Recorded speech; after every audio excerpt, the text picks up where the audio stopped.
My name is Megan Legacy, and I'm the CEO of the SA Hope Center. The SA Hope Center exists to help families who are experiencing generational poverty, crisis, food insecurity, housing insecurity.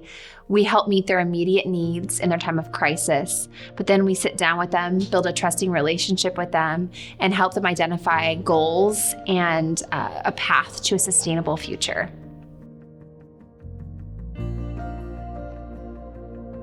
Every single person has purpose. They have their own talents.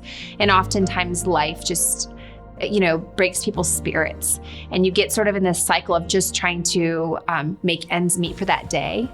And so what makes me really passionate is helping people identify what their purpose is in life. And it might be a mom and dad raising kids, and they just want to see their kids thrive in 20 years. It might be grandma and grandpa who really just want to make sure that their kids' needs are met. It might be a young single mom who had a baby when she was 16 and her dream is to go to college. We want to make sure we can clear those paths for her so she can accomplish what her dreams are. We are not in the business of telling people what their goals or dreams should be. We want to help them discover what fuels their own fire and what their own goals and purpose are and what their dreams are, and help remove those barriers and help them create a tangible plan to get there. And I'm just so passionate about seeing people find that tangible hope.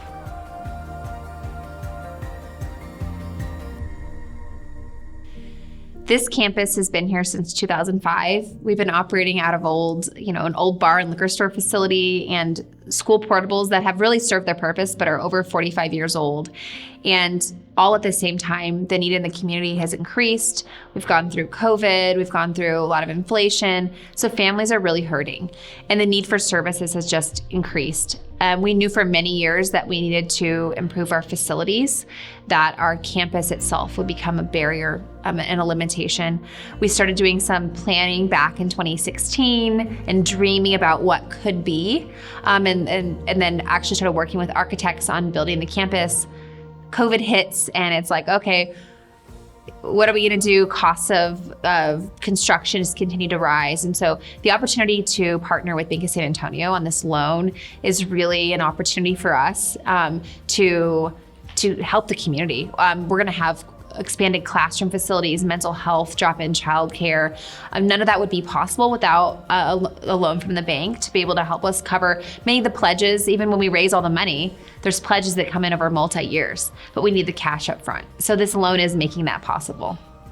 This expansion is actually allowing us to expand our services. Some of the services that right now we don't have the physical capacity to provide are mental health services. And we know that mental health is really a foundation for everything. Over 92% of our families on their very first visit tell us that there's a mental health issue, there's been a child abuse issue, a spousal abuse issue, and yet less than 10% have ever accessed any sort of mental health care as a family, as an individual, for their children. And they're already on our campus.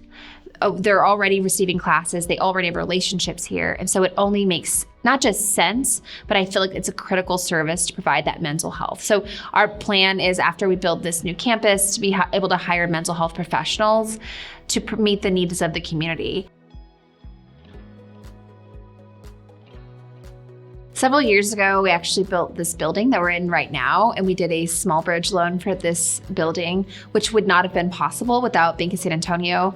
And so it was only a natural fit, really, when after PPP funding, and as we've expanded, we've have most of our accounts with Bank of San Antonio, and working with Denise and her team at the bank has just felt like an extension of our mission.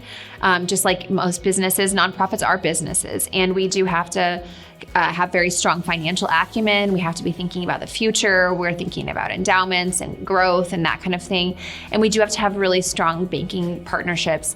And Denise is probably the most responsive, I don't want to say vendor, but business partnership that we have really with anything that we do. And it has to be, a strategic partnership so that we're thinking about 3 years, 5 years down the road, not just a transactional relationship, but truly it needs to be transformational and a business partnership. And we've had a really great relationship working with Denise and the team at Bank of San Antonio. My name's Denise Garcia, and I'm a relationship manager at the Bank of San Antonio. I've been in banking for a little over 30 years, and I'm very passionate about servicing my nonprofit community.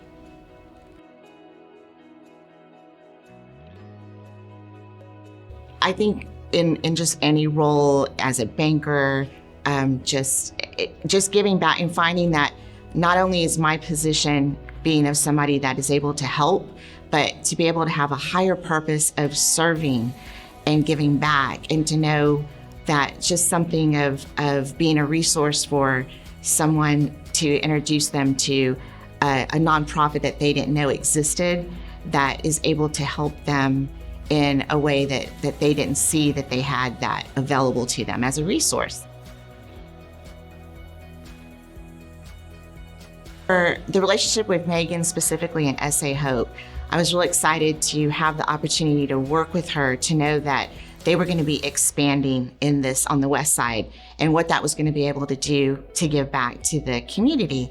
And again, as I said earlier, at SA Hope, it's not only just providing a food pantry or clothing resources for the community. They take it a step further. They're really wanting to find out what is the cause of poverty, and how can they help educate and teach generational solutions for families to move forward. That there's various ways with career opportunities for them, some health resources for them on eating properly, and how that can help them staying more healthy in their lifestyle.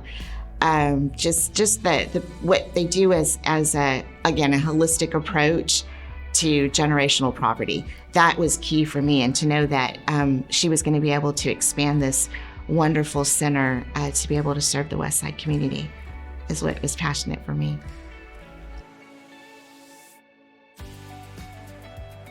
Being a community bank, we really want to be involved with the community and see how we can be a resource to them.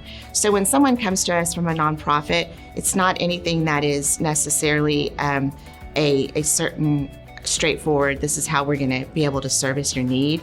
It's more, let's start from the beginning. Let's goal set. Let's see where you are on your mission, and how can we partner with you and help you. It could be either through financing, it could be introducing you to other community partners to help your mission, and see how we can help it to grow forward and move that relationship forward. So for me, being able to provide those solutions for a nonprofit, it's really learning a little bit more about their mission and their cause, and trying to create a solution for them. It's not necessarily a one-size-fits-all. We really need to know their goals and help them, and where are they in that process? Are they just starting out, or are they further along in their process? And for us, it's just, again, it's building that from the wherever part of that relationship and continuing to grow it forward. One of the benefits of banking with us at the Bank of San Antonio, and specifically myself, is the level of expertise that I'm able to provide to my nonprofits.